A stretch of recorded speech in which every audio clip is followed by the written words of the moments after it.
Buenos días a todos. Iniciamos este día, el lunes 27 de febrero del 2023, la clase de leyes procesales de familia.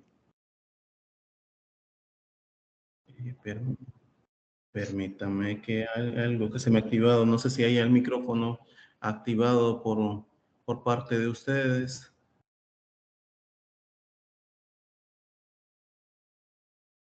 Permítame que...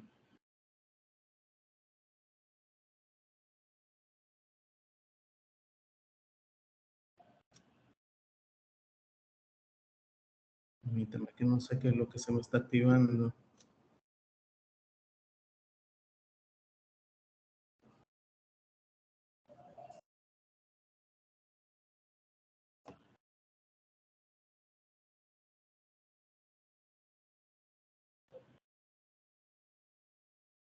Bien, perdonen el inconveniente que tuve. Se me había metido audio, no lograba, no sé si me escuchan. Buenos días a todos.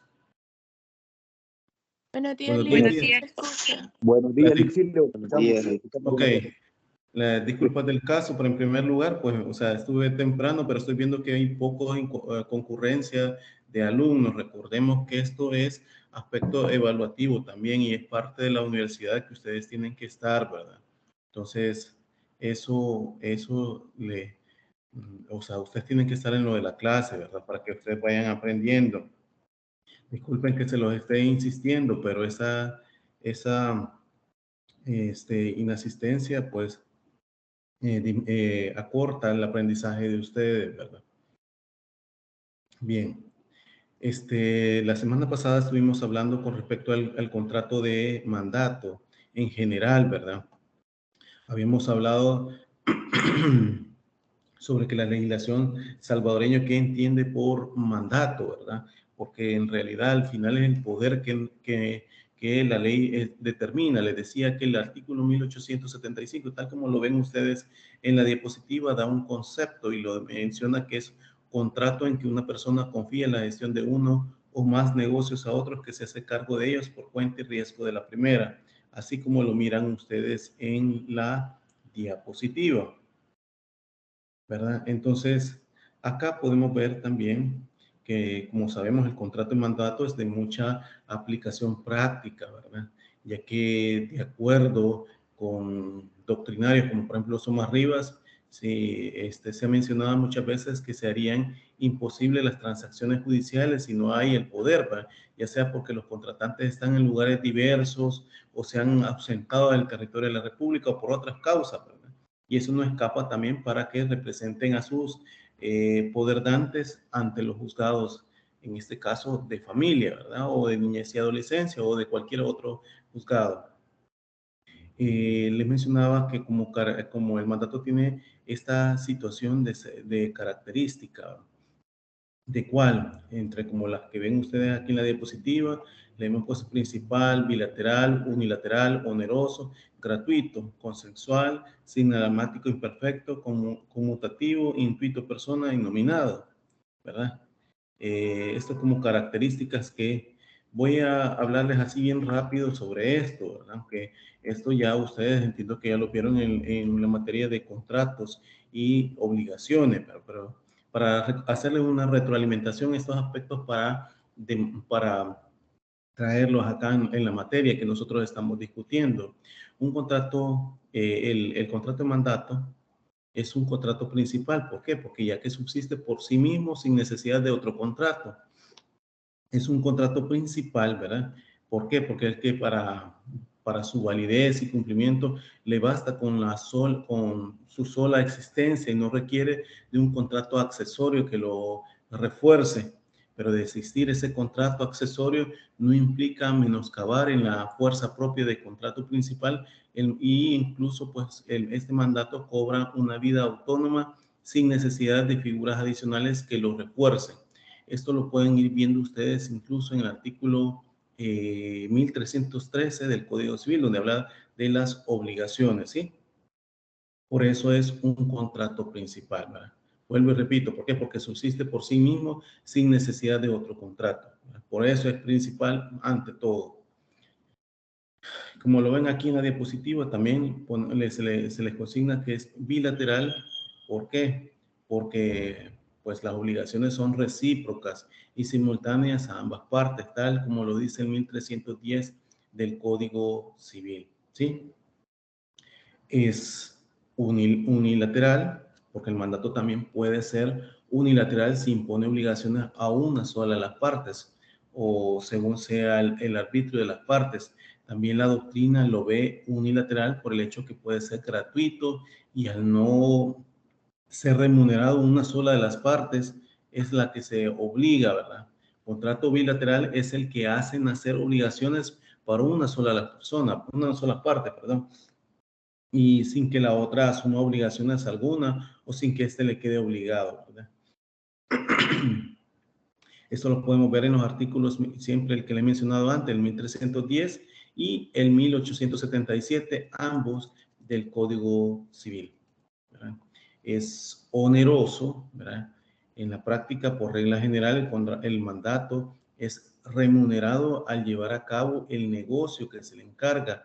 Es oneroso cuando, digamos, por objeto la utilidad de ambos contratantes, grabándose cada uno a beneficio del otro, si ambos contratantes se benefician o reportan utilidades del contrato, este es oneroso, ¿verdad? Eso es lo que le dice el artículo 1000, el que ya mencioné, 1877 y el 1311, ¿verdad? Eso para oneroso. Oneroso me refiero a que es pagado, ¿verdad? También puede ser gratuito. Gratuito, ¿a qué me refiero? Excepcionalmente, ya que es cuando solo tiene objeto de utilidad de una de las partes.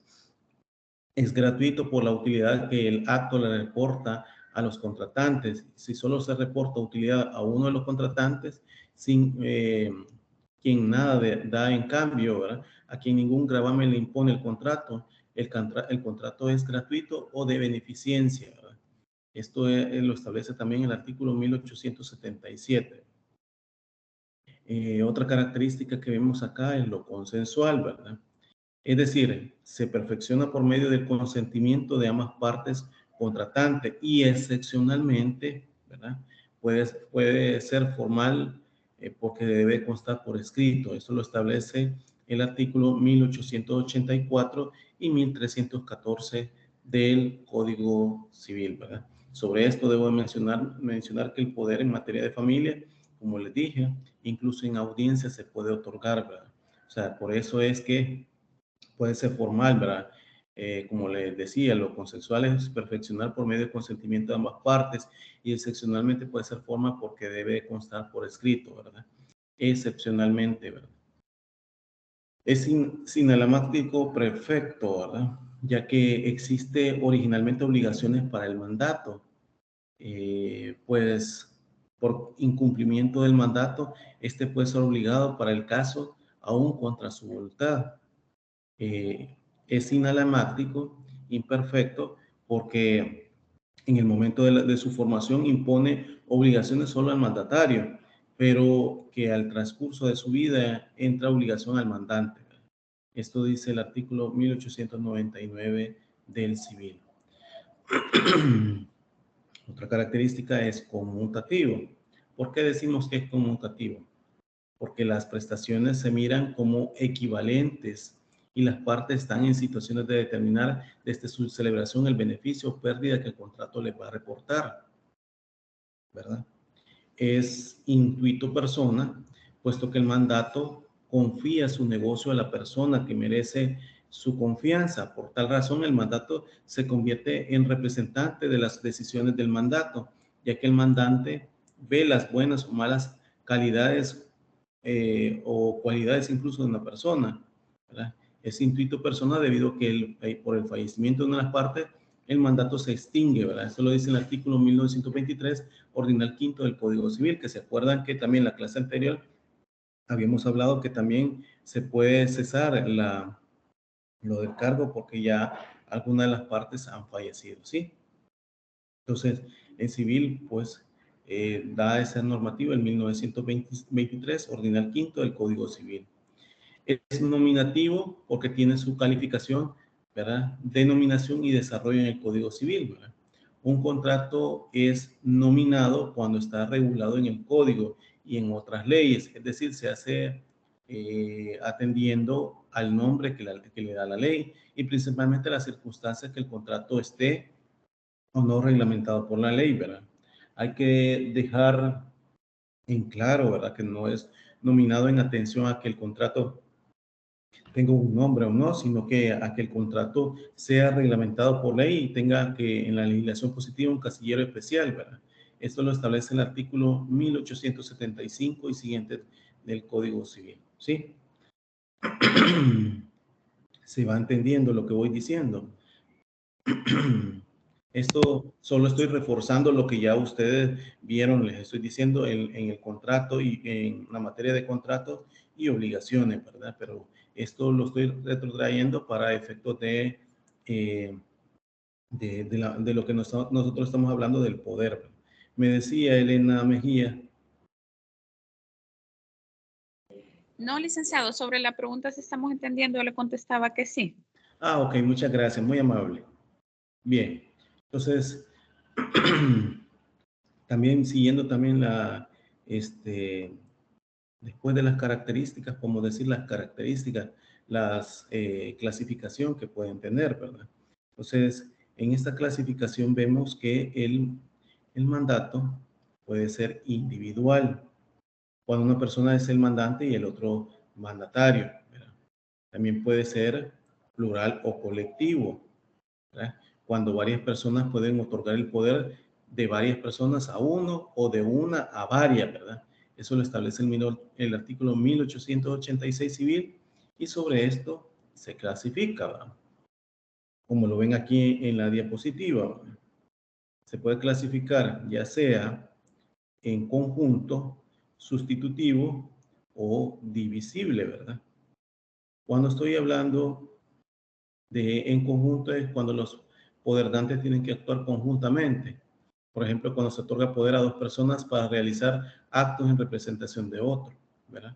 Aquí puede ser usted, si han escuchado ustedes en los tribunales que dice conjunta o separadamente. Entonces, aquí el poder se da de manera plural, ¿verdad? Para actuar conjunta o separadamente entre varios abogados, ¿verdad? También puede ser el poder sustitutivo. Se da cuando se señala un orden en la actuación de los mandatarios. Por ejemplo, cuando se expresa que actúa A en cierto, digamos, acto o diligencia y que en caso de no poder actuar, que actúe B, ¿verdad? Ese es el sustitutivo, ¿verdad? Pero como vimos también para la sustitución, en la clase anterior también puede pasar, ¿verdad? A partir de situaciones de manera expresa o tácita, ¿verdad? Que esto puede ser por parte del poder dante, ya sea que de manera tácita, bueno, nombra un nuevo abogado y de manera tácita se entiende, si este solo comparece sin decir más nada, se entiende que eso es en sustitución del anterior, ¿verdad? Y de manera expresa, obviamente, cuando se dice de esa forma, ¿verdad? Que se sustituye de otro poder, ¿verdad? De otro poder dante que haya sido nombrado anteriormente. También puede ser un poder divisible. Esto cuando la gestión encomendada se divide entre cada uno de los mandatos. Esto lo establece el artículo 1987 del Código Civil. Y esto podemos decir como ejemplo, ¿cómo podemos decirlo? Bueno, cuando A le encarga a B para que venda y a C para que compre el poder, ¿verdad? Para que compre, perdón, digamos, A le encarga a B para que venda, A le encarga a B para que venda y C que para que compre, ¿sí? El poder es divisible porque uno se encarga de comprar y el otro de vender, ¿sí? Entonces, el mandato es para dos personas. A se lo hace ver a B pero solo, y ahí ya sé, ¿verdad? El mandato, pero se le dice a B solamente es para vender y cuando es estos aspectos de vender, obviamente hay que determinar todas las características del inmueble, ¿verdad? Y para comprar, obviamente no necesita de el hecho de una característica definida, sino que para comprar un inmueble así en generalizado, ¿verdad? Entonces el poder ustedes lo ven aquí que es divisible porque se encarga de comprar y el otro de vender. ¿Se logra comprender? ¿Se logra comprender? Sí, licenciado. Muchas gracias, Elena. ¿Los demás? Sí, Lic, se Igualmente. comprende. Ok, muchas gracias. Entiendo. Ok, muchas gracias. Ok. Bien, entonces, también podemos ver aquí en la diapositiva que cuando son los poderes especial y general. ¿Sí? ¿Se acuerdan que en la última clase hablamos de esos poderes general y especial? ¿Qué me refiero cuando sea en esto? Puede haber un poder general, un especial y uno general con cláusulas especiales. ¿Se acuerdan que lo hablamos en la clase anterior? Esto es solo para refrescar, ¿verdad? Porque hay facultades que otorgadas solo de esa manera pueden considerarse válidas, ¿verdad? Esto como lo establece el artículo 1890 del Código Civil. Ejemplo, podemos decir, bueno, hay un sinfín de ejemplos, pero podemos decir, cuando se establece que para la administración de un negocio se da un poder general administrativo para la gestión de un negocio, un poder especial como el que se otorga para la venta únicamente de inmuebles, y un poder general con cláusula especial, como es el caso donde se otorga poder a favor de una persona con facultad de administración y las posibilidades de vender un inmueble, ¿verdad? O también, como les decía, para el caso atinente de nosotros como familia, ¿verdad? Que se puede hacer un general judicial, como les decía, conforme a lo que establece el artículo 69 del Código Procesal Civil y Mercantil, que también va de manera amplia, ¿verdad? Y con especificaciones para aspectos como lo que dice el inciso segundo del 69, para allanamiento, para recibir emplazamientos, para renunciar, para desistir de la pretensión, del proceso, etcétera. ¿Sí? Entonces ahí podemos ver un general judicial o general administrativo también puede ser, porque cuestiones como el negocio que le decía, el ejemplo que le había puesto antes, ¿verdad? O judicial, ¿verdad? En lo atinente para nosotros y específicamente para algunas actuaciones, ¿verdad? Bien.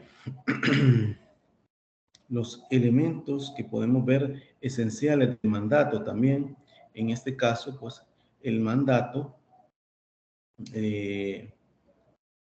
puede ser el mandante, el mandatario, el encargado, el negocio encargado, ¿verdad? Como lo ven aquí en la diapositiva que les he puesto de esa forma.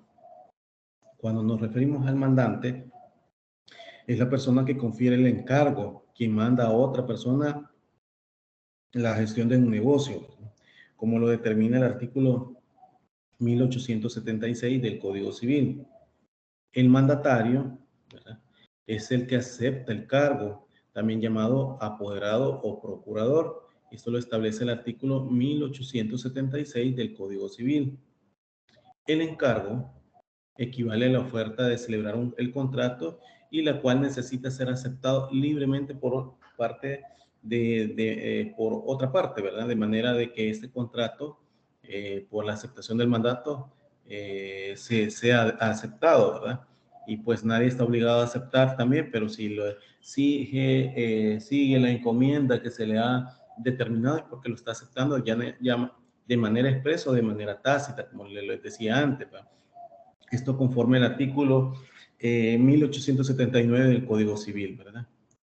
El caso del negocio encargado, el negocio que se confía al mandatario, este ha de ser incluso en interés del mandante, ¿verdad? Obviamente que quien quiere hacer algo es porque le interesa, eso lo establece el artículo 1880 del Civil, y a su vez que sea lícito jurídicamente permitido por las leyes, ¿verdad? El negocio mismo del que se trata de determinar la índole y fijará los límites del mandato mismo en particular, ¿verdad? Esos son los elementos que pueden haber, ¿verdad? ¿Sí? Ahora bien, con la Licenciado, capacidad... disculpe. Sí. El primero que dijo era el mandante, ¿verdad? O el encargo. Me confundí en esa primera parte, que es la persona que confiere el encargo. Por eso, los elementos esenciales le he puesto yo el mandante, el mandatario, el encargo, el negocio encargado, ¿verdad? Y el Eso es lo que primero que habla. explicó era el mandante. Exactamente, es Ok, el que, gracias. como les decía, es la persona que confiere el encargo, quien manda a otra persona la gestión de un negocio. Eso lo establece el artículo 1876, Elena. ¿Sí? Gracias, licenciado. Ok, bien. Entonces, eso como elementos. Ahora bien, Con la capacidad de las partes contratantes podemos decir, ¿verdad? En este caso, que el artículo 1316, numeral primero del Código Civil, consagra la capacidad como requisito para que una persona se obligue a otra, ¿verdad?, por un acto o declaración de voluntad, que puede decirse en general que la capacidad de las partes contratantes en el, ¿verdad?, en el mandato es la misma que se requiere, ¿verdad? Sin embargo, lo relativo a este contrato es conveniente tratar por separado la capacidad de ambos contratantes, ¿verdad?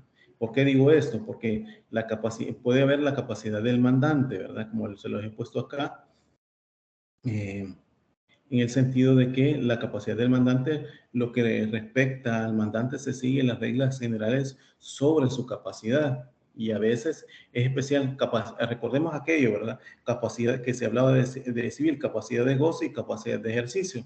Y a veces, pues, es especial para realizar ciertos actos jurídicos al mandante, ¿verdad?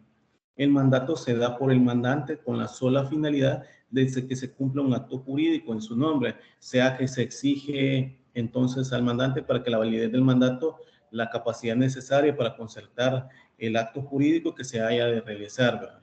Eso es la capacidad del mandante.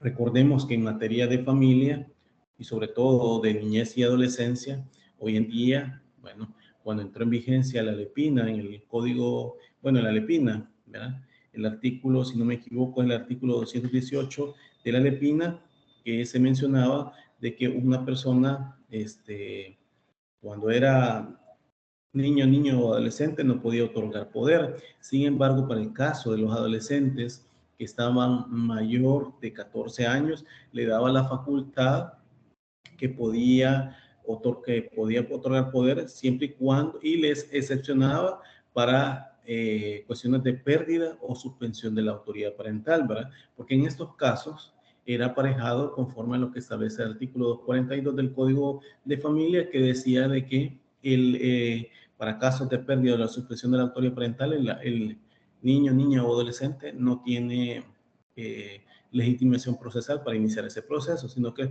solo tiene, dice ahí, cualquier consanguíneo ascendiente del niño, ¿verdad? También el Procurador General de la República y el juez de oficio mencionaba en esto.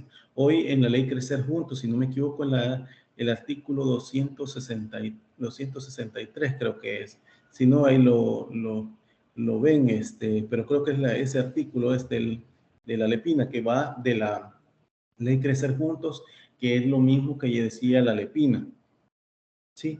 Es decir, que una persona por su capacidad progresiva superior a 14 años, ¿verdad?, puede otorgar poder. Y en materia de familia, de esa forma se puede hacer, ¿sí?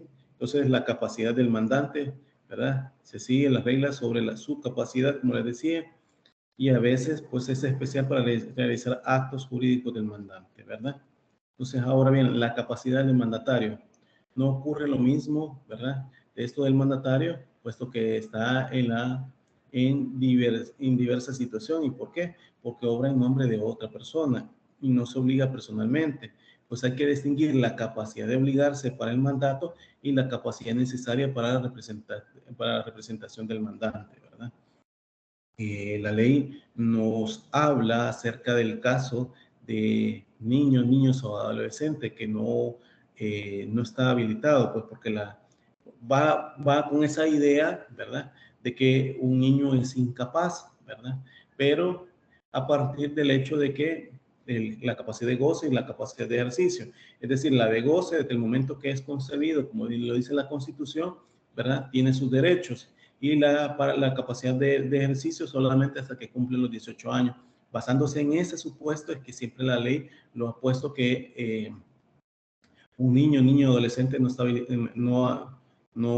está habilitado, ¿verdad?, que se constituya como mandatario también, ¿verdad?, ese hecho, ¿verdad? Pero, como les decía antes, para otorgar poder sí se puede, pero tampoco para servir él como poder dante no puede tampoco, ¿verdad? En este caso podemos decir que existe una incapacidad relativa porque para el legislador el relativamente incapaz tiene bueno, la ley lo dice incapaz, pero recordemos que un niño adolescente no puede ser incapaz. Tiene voluntades, digamos, aunque le falte cierta consistencia, por lo que el artículo 1888 del civil regula que los actos realizados por el niño o adolescente no habilitado de edad serán válidos respecto a terceros en cuanto obliguen a estos y al mandante pero las obligaciones del mandato, ¿verdad?, para con el mandante y terceros no podrá tener efecto sino según las reglas relativas a estos de los niños y adolescentes. Autores como Alessandra y Sumar Rivas explican los efectos de este caso diciendo que el acto que ejecuta el mandatario es válido y liga al mandante con el tercero, pero en las relaciones del mandatario con el mandante se mira a aquel como un incapaz y por lo tanto el mandante solo podrá exigirle la prestación del mandato en cuanto se hubiera hecho más rico con motivo de este, por ejemplo, ¿verdad? Así lo menciona Alexandre Somarriba. Ahora bien, para las obligaciones que pueden haber en este caso, obligaciones de las partes me refiero, ¿verdad? Hay obligaciones del mandante. Las obligaciones del mandante emanan del contrato mismo o de circunstancias posteriores derivadas de su ejecución y estas últimas, en consecuencia, pueden o no llegar a existir, siendo estas obligaciones las que podemos determinar, ¿verdad? Y de conformidad a nuestra legislación, ¿verdad? En el artículo 1918, si no me equivoco, del civil, como por ejemplo 1,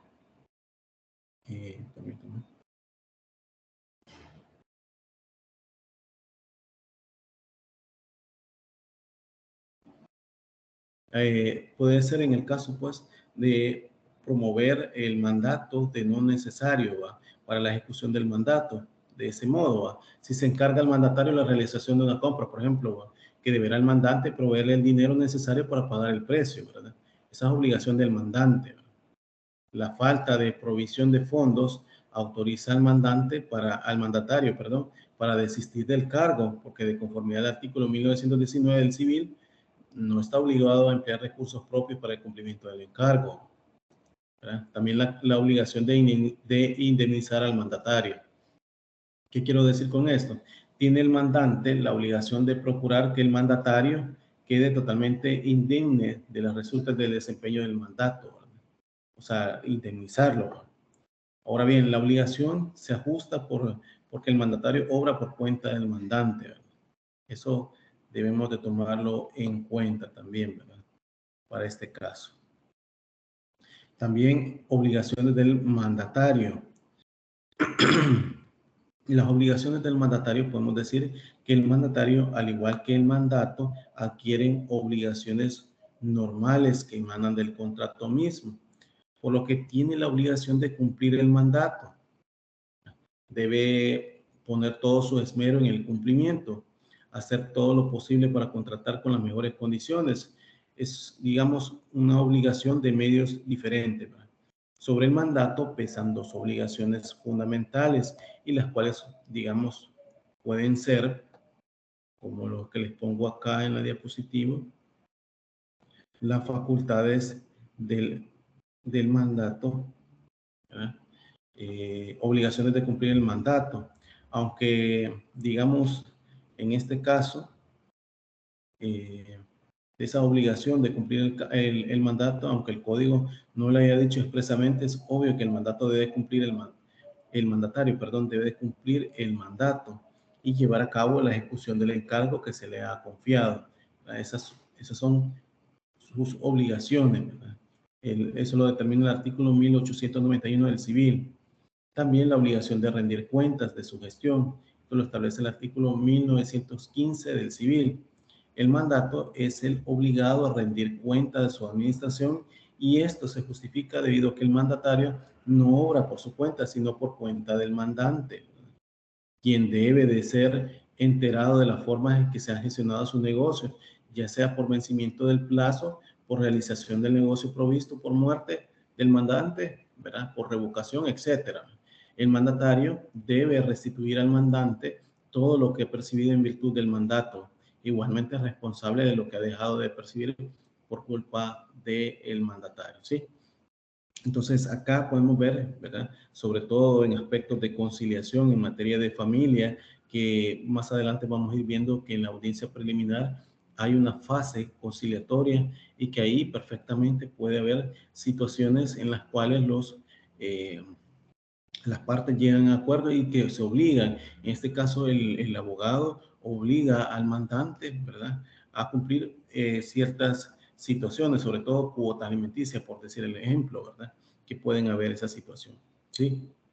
Bien, las facultades del mandatario, perdón. Esto se determina a partir que, ¿cómo decirlo? Concebido incluso pues el mandato en términos generales o indefinidos, se llega al problema de saber cuáles son las atribuciones o facultades incluso que confiere el contrato del mandato al mandatario.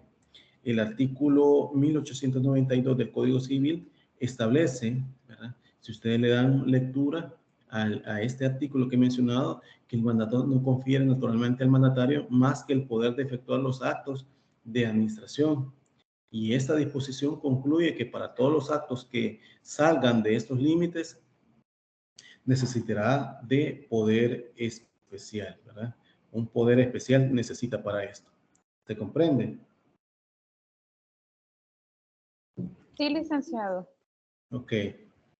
Pero vayan agarrando el hilo porque esto es importante para lo que voy hablando, ¿verdad?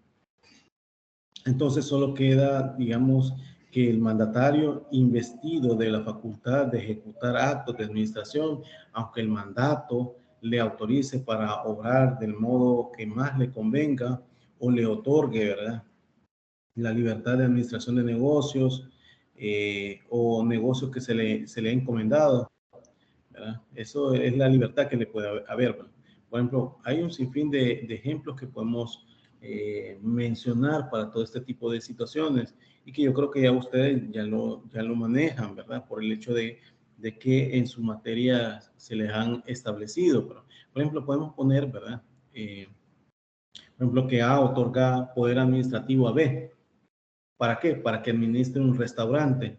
Con el tiempo, este restaurante, incluso podemos decir que generan pérdidas y deudas a A, por lo que B considera que la solución sería vender el restaurante, podemos decir, ¿verdad? Pero en ese caso no sería posible, ¿verdad? Ya que regula incluso el artículo 1892 del civil que hemos mencionado, ¿verdad?, que las únicas facultades de B son las de administrar, ya que para vender tendría que tener un mandato general con cláusula especial y un mandato especial para vender al restaurante, ¿sí? No lo puede hacer así nomás él. ¿Me explico? O sea, eso va dependiendo de las obligaciones que tenga, ¿verdad? O las facultades que tenga el mandatario en su poder, ¿verdad? Asimismo, el artículo 1893 del Código Civil dispone que la facultad de obrar como mejor le parezca no autoriza al mandatario, ¿verdad?, para alterar la sustancia del mandato, ni para los actos que exigen poderes o cláusulas especiales. Eso es así, ¿verdad?, como lo determina el artículo 1893 del Código Civil.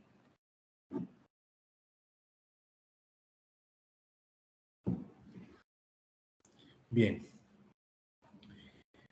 En el caso de las prohibiciones hacia el mandatario, podemos decir que estas prohibiciones del mandatario, con todas las facultades conferidas al mandatario por el contrato de mandato, incluso también tiene ciertas prohibiciones, las cuales son sin la expresa autorización del mandante, perdón, no es lícito al mandatario colocar a interés dinero del mandante, según lo establece el artículo 1906 del inciso primero del Código Civil, ¿verdad? Se le prohíbe comprar para sí lo que el mandante le ha ordenado vender, ni vender de lo suyo al mandante lo que se le ha ordenado comprar. Es decir, de manera, el mismo poderdante está vendiendo en representación del otro y quiere comprarle ese bien, ¿verdad? O a la inversa, el poderdante quiere comprar y este mismo le va a vender, ¿verdad? Entonces eso no se puede, ¿verdad? Porque lo establece el artículo 1904 del Código Civil, ¿verdad? Se le prohíbe incluso apropiarse de lo que les exceda, de lo que exceda el beneficiario o minore, ¿verdad?, el gravamen designado en el mandato. Eso lo establece también el artículo 1907 del Código Civil. Perdonen que les esté hablando de todo esto de lo civil, pero todo esto tiene relación con respecto a incluso a las obligaciones que se van a establecer por parte de la persona a quien representan dentro de los procesos de familia, que generalmente son obligaciones incluso de cuotas alimenticias, ¿verdad? Entonces, bajo ese supuesto es que estoy hablando de todo esto, ¿verdad? Las prohibiciones, ¿verdad?, que pueden haber en este caso. Debo decir que el abuso en el contrato del mandato y los efectos jurídicos de los actos realizados por el mandatario, y las responsabilidades que pueden tener de tipo civil, penal y tributaria de frente al mandato y frente a terceros pueden establecer un sinfín de situaciones, ¿verdad?, y aplicaciones incluso hasta de teorías de abuso al derecho del contrato, ¿verdad? Estas se pueden establecer, ¿verdad?, a partir de esas teorías que pueden mencionarse, ¿verdad?, o que al menos de manera doctrinaria se han ido estableciendo, ¿verdad? O ponerle incluso ejemplos de todo esto, ¿verdad?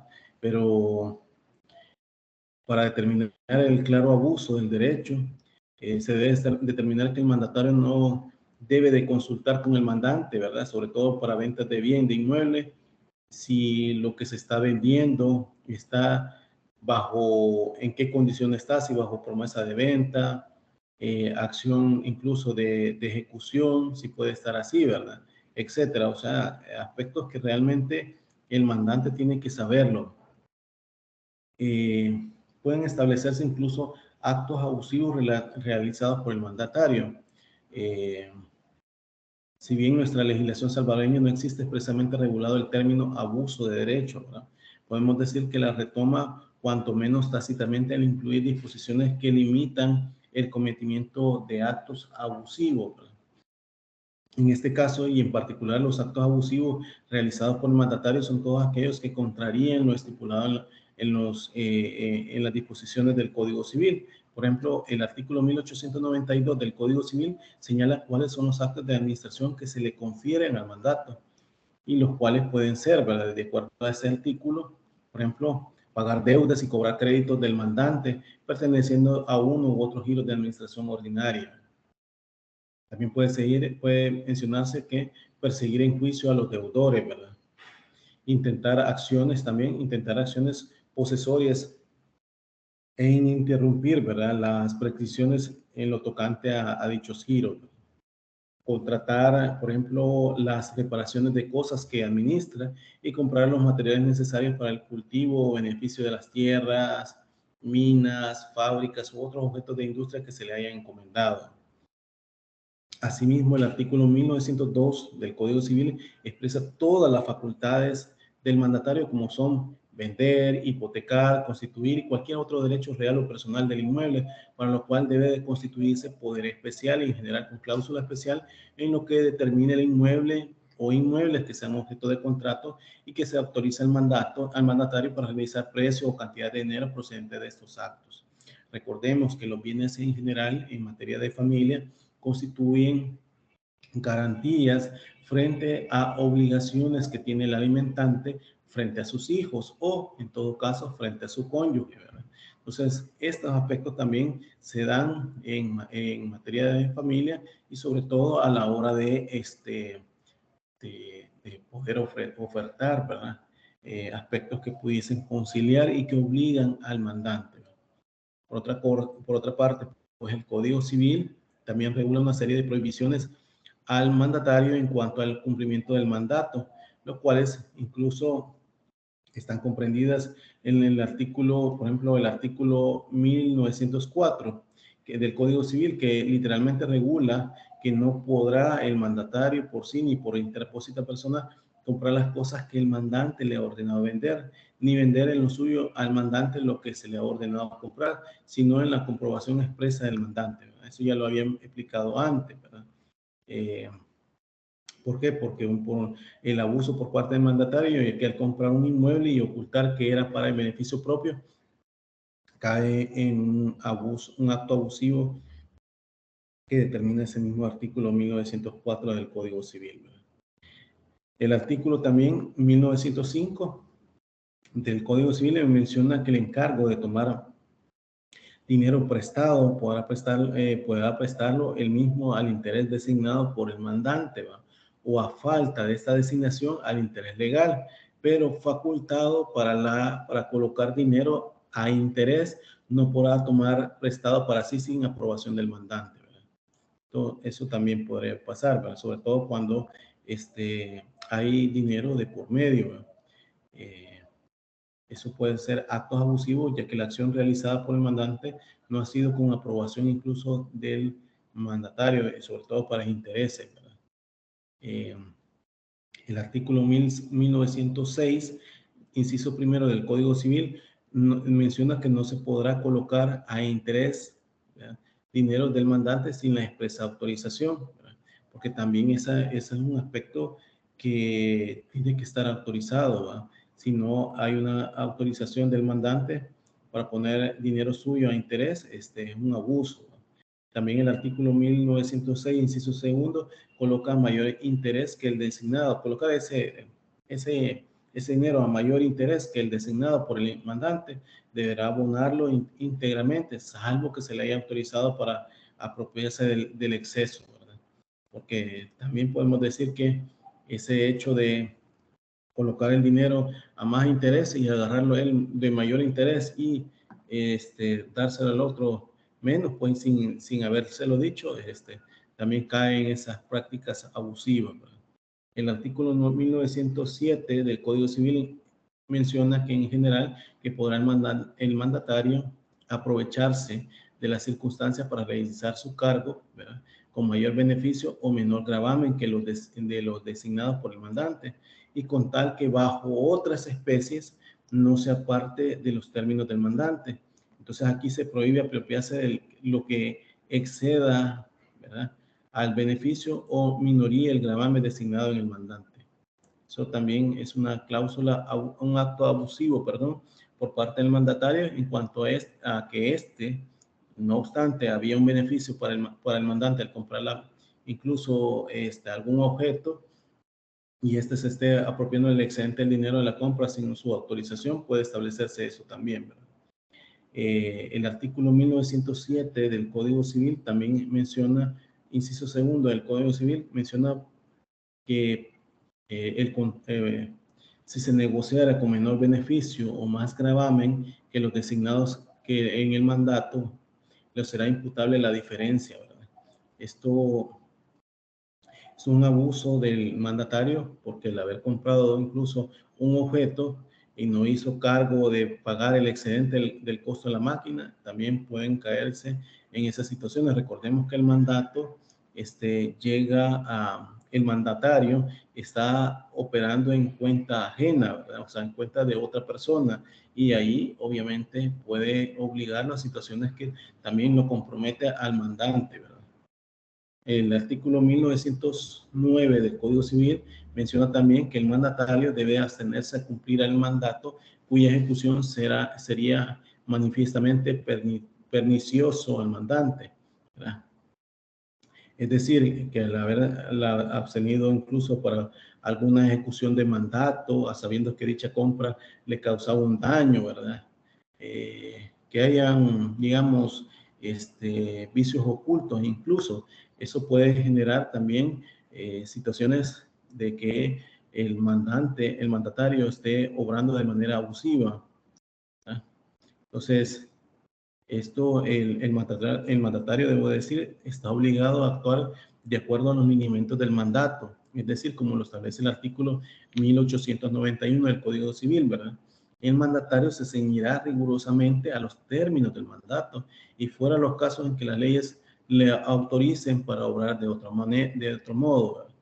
Como he mencionado anteriormente, la ley, si bien es cierto, no incluye en sus artículos el abuso del derecho propiamente dicho, sí se encarga de proteger a los sujetos de las extralimitaciones de cualquier parte.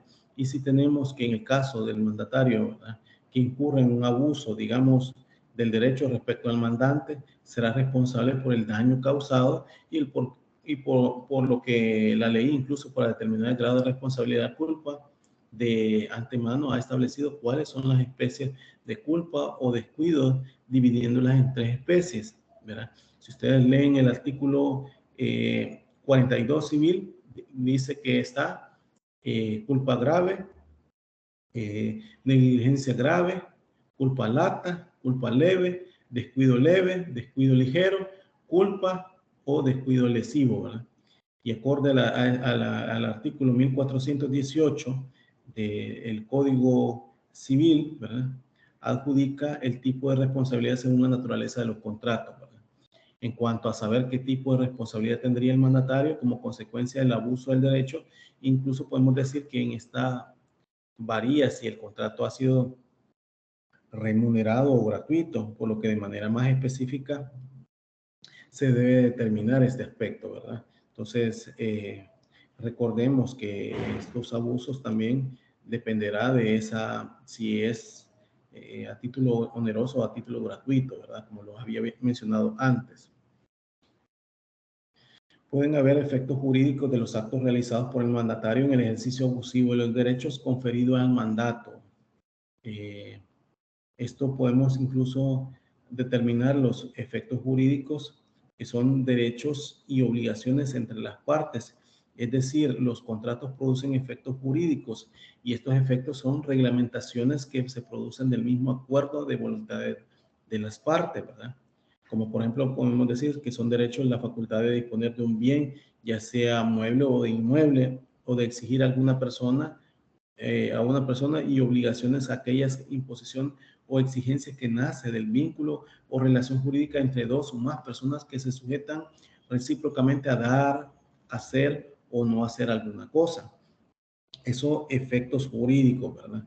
Efectos del contrato, podemos decir, ¿verdad?, que el principal efecto del contrato es el que se establece una reglamentación entre las partes que lo han celebrado, y es a partir de ese momento que las partes deben ajustarse su comportamiento a lo pactado, que tiene la fuerza de ley entre ellos. Esta fuerza obligatoria nace del contrato mismo sin necesidad de añadir una solemnidad adicional, ¿verdad? El efecto de los contratos es dar nacimiento a los derechos y obligaciones que de ellos emanan, es decir, que tienen por fuertes precisamente el contrato, ¿verdad? Los contratos generalmente surten sus efectos entre las partes y excepcionalmente respecto a terceros, ¿verdad? Esta obligatoriedad se hace excesiva y no solo expresamente pactado por el contrato, sino también a todas las consecuencias que según su naturaleza sean conformes a la buena fe, a la ley y a la costumbre, ¿verdad? La fuerza obligatoria de los pactos contenidos en el contrato incluso está además definida, ¿verdad?, en situaciones como por ejemplo la relativa al contrato, en donde el contrato solo surte efecto entre las partes que lo han otorgado, no afecta consiguiente a terceras personas ajenas a la relación contractual, ¿verdad?, y que no ha concurrido con su voluntad a su otorgamiento. Un ejemplo claro de la relativa del contrato es el artículo 1416 del Código Civil, y es el fundamento de esta relatividad, en la cual está en la misma esencia el principio de la autonomía de la voluntad, porque recordemos que en materia de familia también opera ese aspecto de la autonomía de la voluntad, ¿verdad?, donde las partes llegan a resolver sus aspectos también de forma amistosa, donde no quieren también que el juez resuelva estos aspectos. ¿Se comprende?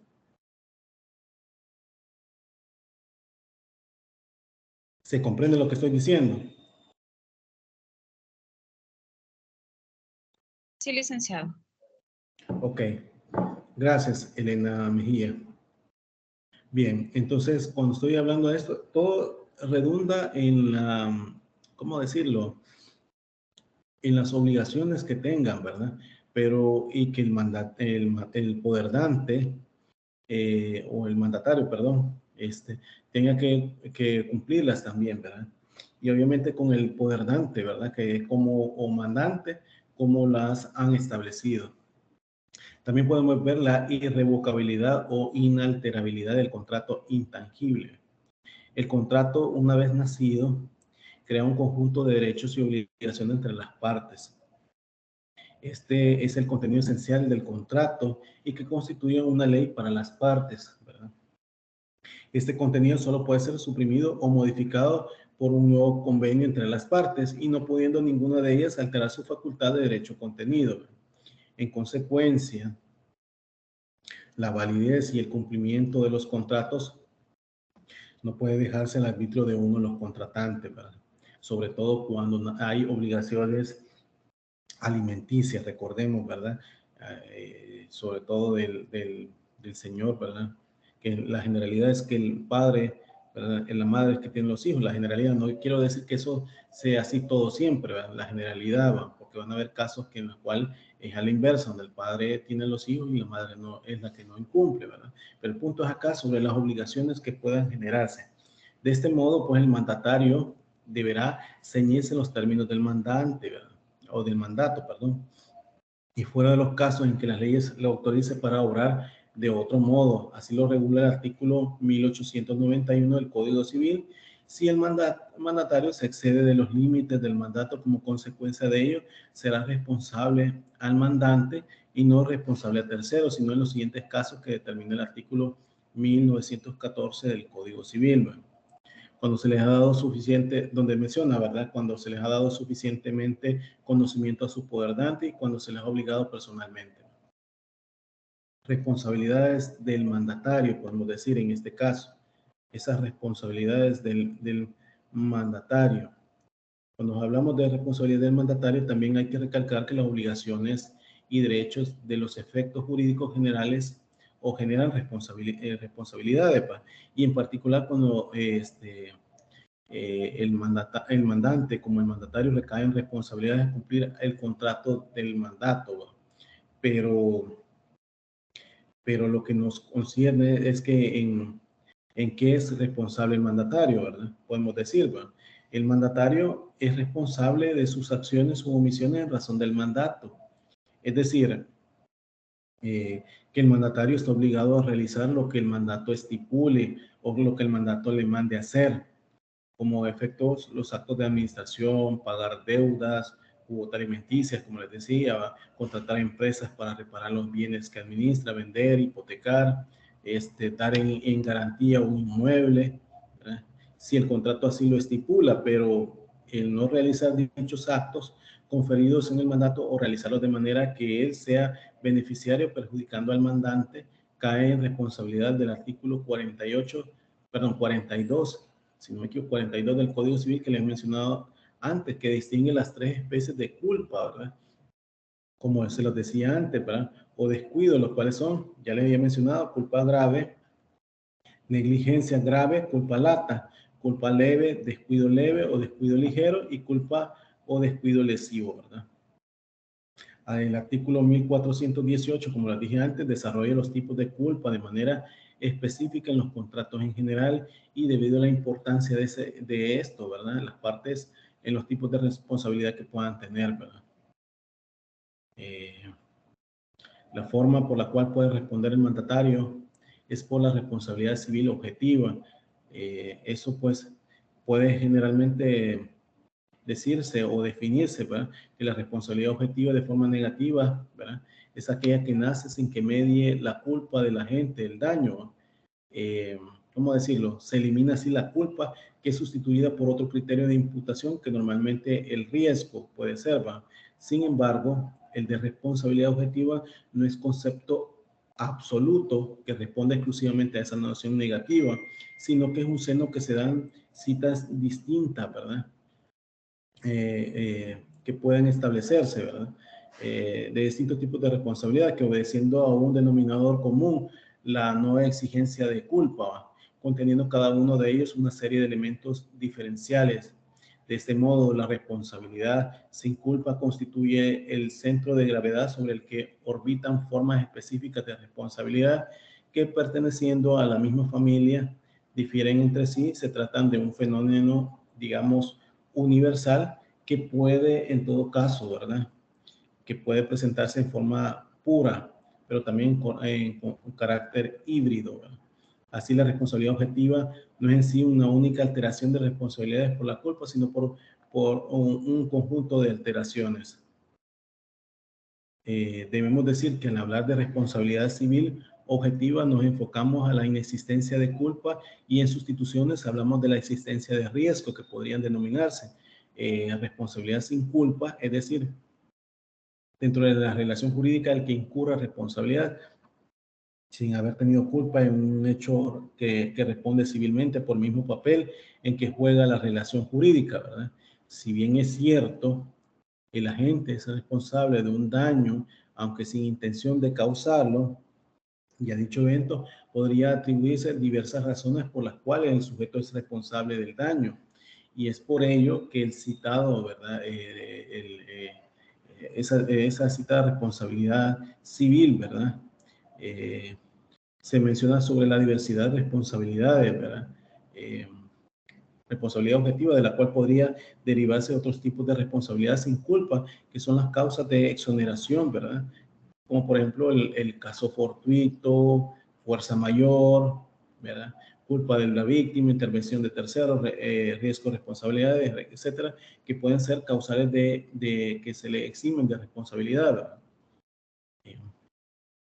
También pueden haber daños característicos igual en esto de las obligaciones del mandante que puede haber, ¿verdad? Esos daños que pueden establecer, pero bien, en esto pueden haber incluso daños como el daño emergente y lucro cesante, pero indistintamente la situación acá, ¿verdad? Y sobre todo lo atinente a lo que nosotros estamos viendo sobre la materia, ¿verdad? Hay que irse estableciendo sobre todo la capacidad de ese mandato que se establece, ¿verdad? Por parte que el legislador potencia, ¿verdad? En el sentido de que las partes puedan otorgar poderes, ¿verdad? En frente de familia, ¿verdad? ¿Sí? ¿Se logra comprender? Aquí, como se les puse yo a ustedes en la diapositiva, ¿verdad? Sobre todo las formas de otorgamiento de poder, como se les mencionaba, como un poder general, como un poder especial y un poder específico, sobre todo a este último, que va dirigido al juzgado de familia. Debo de decirles en este caso, ¿verdad? Que, y repito, como lo que dije en la clase anterior, que el inciso segundo del artículo 11 de la Ley Procesal de Familia establece, ¿verdad? Que es, o es claro, ¿verdad? Y que el mencionar, pues, que para intervenir en un proceso específico, el poder también podrá otorgarse mediante escrito firmado por la parte, ¿verdad? Interesada, obviamente dirigido al juez o tribunal, y dicho escrito podrá presentarse personalmente con firma legalizada.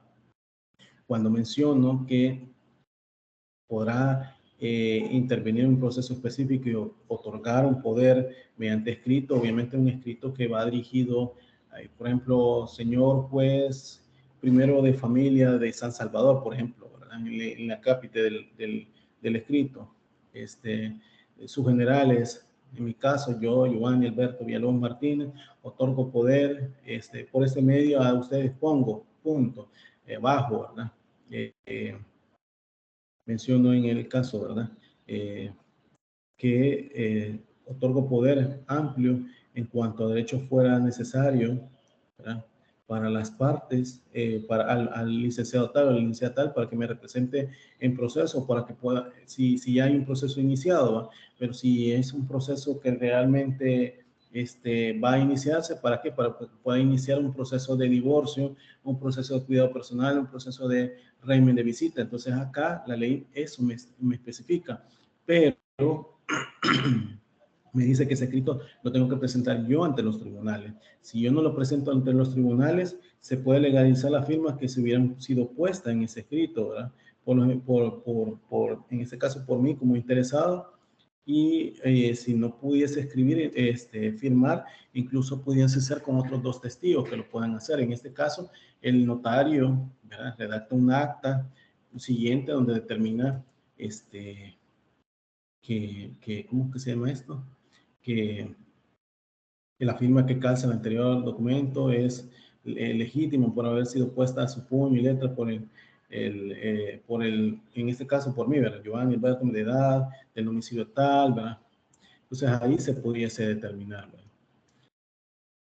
Bien, cuando le mencionaba esto, del artículo 11 de la Ley Procesal de Familia, hay que deducir que tal disposición establece, ¿verdad? Que un poder no es tal por el formalismo cumplido en su otorgamiento, sino en la mera voluntad del otorgante de conceder a un abogado o abogada las facultades especiales de intervenir en un proceso determinado y que en su nombre y representación realice las actuaciones procesales pertinentes y necesarias para iniciar y proseguir y hasta terminar dicho proceso.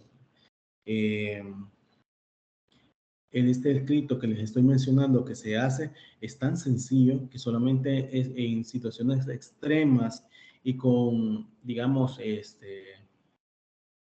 el supuesto que se quiera hacer de manera rigurista por parte de del tribunal a quien va dirigido, pueden hacerse limitaciones o obstáculos para que pueden establecer por ese tipo de documentos, porque en realidad, por ejemplo, hay colegas jueces que mencionan de que debe de ser el poder, no debe de ser el poder especial, porque para poder especial mencionan que eso tiene que ser en escritura pública y no mediante escrito poder, el escrito que les estoy mencionando, ¿verdad? Y la ley en realidad en el artículo 11 no establece esa separación entre lo que se debe de otorgar el poder, las facultades que le da, ¿verdad? Y sobre todo para las facultades especiales que establece el 69 y que por ende tiene que ser mediante escritura pública. O sea, la ley procesal de familia es tan, ¿verdad?, que dice que prohíbe todo acto rigurista, como lo establece el artículo 23 de la ley procesal de familia. Entonces, en estos extremos, que no podemos estarle poniendo mayores obstáculos si es que la ley establece que por medio de un escrito puede otorgar un poder a una parte, ¿verdad? Entonces, ni mucho menos por el hecho de la forma como debe el otorgante firmar el documento. Cuando hablo de esto del otorgante firmar al pie el documento, de eso del escrito poder que le menciono, ¿va? Y que por regla general ese no se presenta al juzgado, ¿va? Porque puede ser que también incluso el poderante no lo presenta, sino que se lo hará su apoderado designado, en cuyo caso la firma del otorgante debe ser legalizada por notario de conformidad al artículo 54 de la ley de notariado, como le mencionaba, a no ser que sea ese otorgante, ¿verdad?, un notario. Recordemos que cuando es un notario, ¿verdad?, como lo dice ese mismo artículo 54, solo con el sello se autentica la firma del notario, ¿verdad? O sea, si usted es notario y otorga poder específico, estoy hablando en escrito poder para que un apoderado suyo comparezca, entonces ahí solamente con la firma suya y el sello bastará, ¿verdad? Y sin mayores formalidades. Debo decir que el notario no da fe de los conceptos vertidos en el documento, en este caso, porque no es una escritura pública, ¿verdad?, sino que solamente está limitándose a verificar que la firma puesta es auténtica, que ha sido escrita de su puño y letra del interesado. Y es más, ni siquiera es un compareciente, ya que no comparece ante notario, ¿verdad?, sino simplemente el notario autentica la firma. Como les digo, esa razoncita que pone el notario, donde dice que la firma, que el presente escrito y que se lee tal, es auténtica por haber sido puesta en su puño y letra, y a mi presencia se le pone por el señor o señora tal, de años de edad tal, del domicilio tal, con documento único de identidad tal, que es de mi conocimiento, porque sí lo dice. Esas son las formalidades que establece el 32 ordinal quinto de la ley de notariado, como les mencionaba a ustedes, ¿verdad?, que eso se debe establecer, ¿va? El problema surgirá cuando el otorgante carezca de documento único de identidad, ¿verdad?, o cualquier otro documento. Por ejemplo, los documentos de identificación que nosotros aquí tenemos como salvadoreños, ¿cuáles son? Si somos adolescentes, documento de minoridad, ¿verdad?, que las extienden las alcaldías, registros del estado familiar de las alcaldías municipales de todas las 262 municipios de todo el país, ¿verdad? Sí, carnet de minoridad para adolescentes, ¿verdad? También pasaporte, en el caso de que hubiera pasaporte. Pasaporte, estamos hablando pasaporte ordinario salvadoreño, porque estamos hablando que hay tipos de pasaporte, ¿verdad? Eso lo van a ir viendo ustedes en el derecho internacional privado. Cuando ven esa materia van a ver que hay pasaportes ordinarios, pasaportes oficiales, ¿verdad? Hay otro, se me ha ido, el ordinario, especial, se me ha ido el otro, que lo dan los funcionarios que tiene hasta el presidente. Pero bien, el hecho es de ese tipo de pasaportes que puedan tener, y con eso se pueden identificar cualquier persona. Incluso hoy en día todo recae, sobre todo tarjeta del Seguro Social, NIT o número de identificación tributaria en el documento único de identidad, ¿verdad? Difícilmente una persona no pueda tener el documento único de identidad, pero puede pasar gente que así están, por alguna circunstancia, no tienen su documento único de identidad, y entonces bajo ese supuesto que no tenga documento único de identidad, pues aquí la ley establece que puede hacerlo, ¿verdad? Por medio de 2 testigos, quienes exhibirán sus respectivos documentos de identificación, los testigos, ¿verdad? O en todo caso, cuando persona que no sabe firmar y pone su huella dactilar, ¿verdad? Eso pasa también. Entonces, acá, como les dije antes, la vez pasada, ¿verdad? En la clase anterior, puede otorgarse poderes especiales según lo dispuesto en el artículo 11, inciso primero de la Ley Procesal de Familia. Podemos hacernos esa pregunta, ¿verdad? Que si pueden otorgarse poderes especiales según lo dispuesto en el artículo 11, inciso segundo de la Ley Procesal de Familia, cuando alguien no tiene documento de identidad. Y como les dije, ¿verdad? En el juzgado de familia tiene un criterio que los testigos deben firmar juntamente con el notario, es decir, luego de la razón puesta para que puedan comparecer. Obviamente, en este caso, no es criterio más que todo tampoco, ¿verdad? Porque algunos abogados sí lo dicen, ¿verdad? Sino que simplemente la ley lo establece también en el caso de la comparecencia que hacen en este artículo 54 de la legitimación o de ser la auténtica de la firma, ¿verdad? Porque eso lo establece de la auténtica de la firma, obviamente, el notario, ¿verdad? Que lo establece ahí. Entonces, para eso se acepta, no hay que desnaturalizar también lo dispuesto en el artículo 54, que sirve de asidero legal para legalizar la firma. También podemos decir que el hecho del otorgamiento hay que seguir, el notario tiene que seguir todas las técnicas en las cuales establece la ley, ¿verdad? ¿Para qué? Para determinar, para autenticar una firma. La ley, a pesar que no dijo nada respecto a esa fórmula, es porque la Ley Procesal de Familia aún no existe, cuando incluso, bueno, la Ley Procesal de Familia, recordemos que nació a partir de 1994, y la Ley de Notariado, esa Ley de Notariado data, si no me equivoco, de 1900, se me ha ido, 1900 y tanto, ¿verdad? No me acuerdo el año, pero es bastante antes que la Ley de familia. Hay situaciones que también, por ende, algunos abogados notarios no pueden dar su forma de poder concluir, ¿verdad? Para determinar cómo hacerlo, ¿verdad? Y incluso para determinar, obligar a las personas, pues, como un tipo de contrato que se otorga, pues, para el poder dante, el mandatario, ¿verdad? Entonces, aunque pareciera un vacío, pero esto me refiero para las auténticas, ¿verdad? Pareciera un vacío, pero afirmar incluso que tienen un documento, que no tienen documentos de identidad, que no pueden otorgar poderes, es utilizar incluso el derecho para negar el derecho de acceso. Es decir, por solo el hecho de que una persona no tenga un documento único de identidad, decirle que no pueden otorgar poder está un poco lejanos, y sobre todo en obstáculo del derecho de acceso a la justicia, ¿verdad? Entonces, eso debo decir. Sí, perdonen esta clase que hemos hablado más de civil, pues, pero son sobre las obligaciones, ¿verdad? Que se dan por parte de los otorgantes de poder, en este caso por las partes, ¿verdad? Ya los sujetos procesales lo vimos la vez pasada y este tipo de sujetos procesales son los que deben otorgar el poder, ¿verdad? Entonces, para comparecer en el proceso. ¿Sí? ¿Hay alguna pregunta en este momento de lo que he hablado?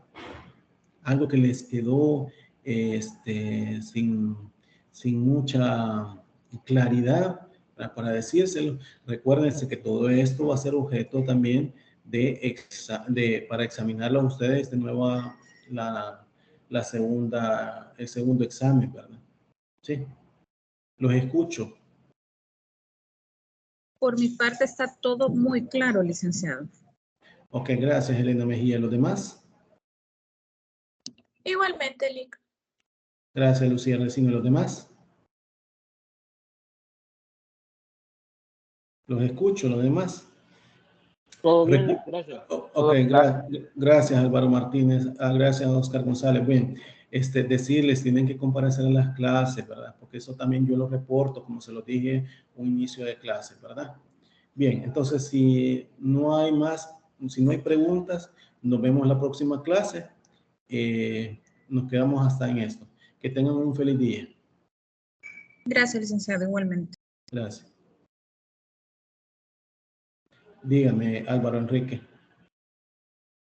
Lic, yo tenía una consulta con respecto a si en el transcurso de esta semana podríamos ver con respecto a las notas, ya sea de la actividad o del parcial. Exactamente.